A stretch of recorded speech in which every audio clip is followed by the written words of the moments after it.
What's up, everybody? Spark here with 15 new glitches in Super Mario Maker 2. Like the video. Let's go. Glitch number 1. This donut block that falls because the thwomp's on top of it is going to push me through the sideways springs, which otherwise would not be very possible.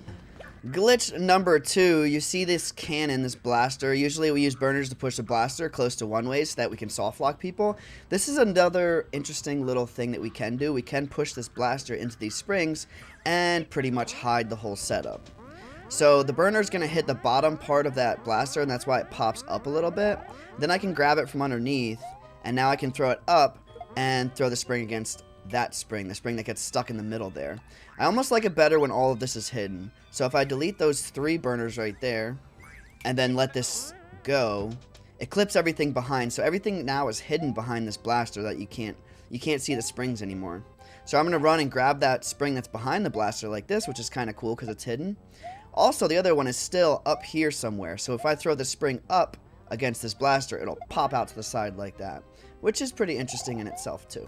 Glitch number 2.2, not much really has changed from this setup where we push the blaster into the springs. This time we're going to push a blaster into another blaster.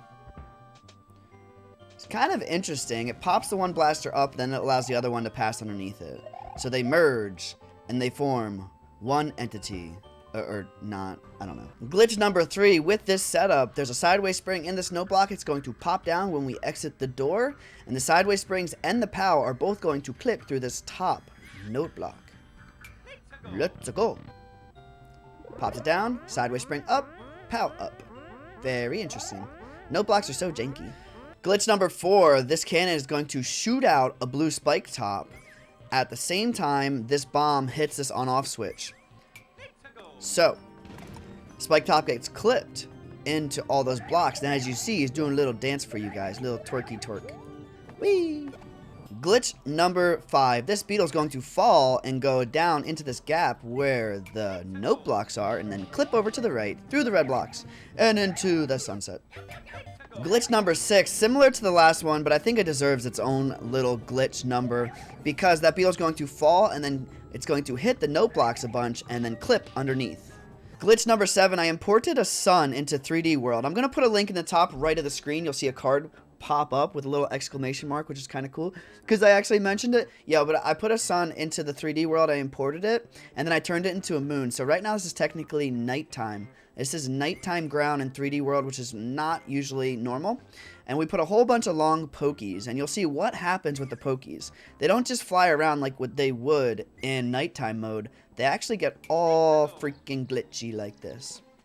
Check that out. That is weird. It's glitchy. It's not normal, even though it would be normal for them to fly around, but that's not normal. Glitch number 8, what you're going to see here is this spring fall and activate this shell, and it's going to be stuck here next to the cannon. And so the shell is kind of just stuck there on those note blocks, which isn't that crazy. What is crazy is when I hit this block and the P-switch falls, the shell will clip the cannon and go over to the right for some reason. I have no idea why that's activated like that. Glitchy.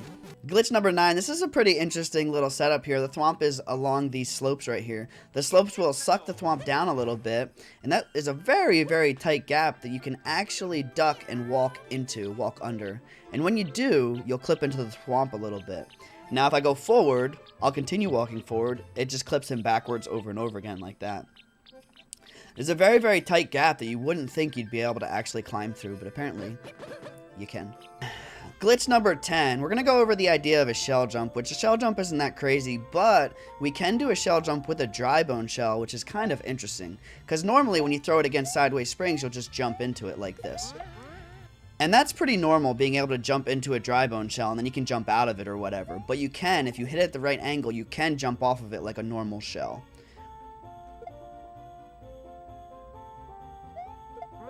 Like that. Which is kind of silly to me. That doesn't really make sense because you're not supposed to be able to jump on a dry bone shell.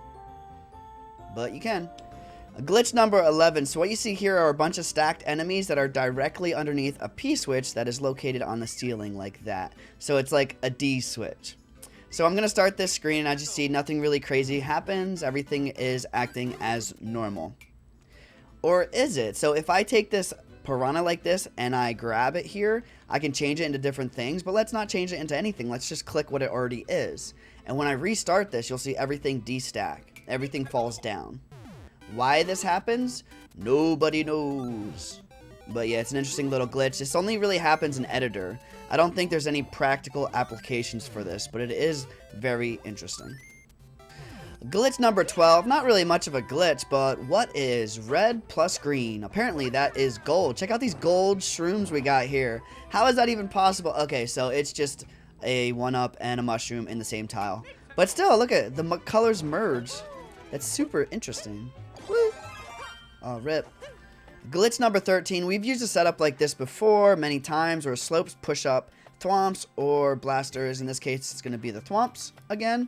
And we're going to create our homemade thwomp elevator. This little thwomp and these springs or whatever, I don't know, pushes all the thwomps up and you'll see what happens. When we get to the top of that, we can actually clip through the top thwomp as well, which is also cool. But yeah. Thwomp elevator, clip through the thwomp, and end up on the other side. Whee! Glitch number 14, interesting little setup here. This cannon is going to shoot out a shell. Now, the shell usually hurts Mario, or you ride on top of him, or you get a shelmet. It doesn't usually do this, where it just flies right through you without killing you, without getting shelmet, without giving you a ride. It just kind of, yeah, Mario's like, what the heck? If I duck, I can get the shelmet, but whatever. Glitch number 15, we're going to throw that shell onto the spring right here. It's going to fly over and hit the top right corner of this on-off switch and then come back. When it hits the on-off switch, it's going to activate it and continue moving in the same direction, which is pretty interesting. I go close to the edge here, throw the shell, bounces off the spring, hits that switch, and comes back. Interesting. Thank you so much for watching today's video. Like, comment, subscribe. I'll see you in the next one. Peace out, everyone.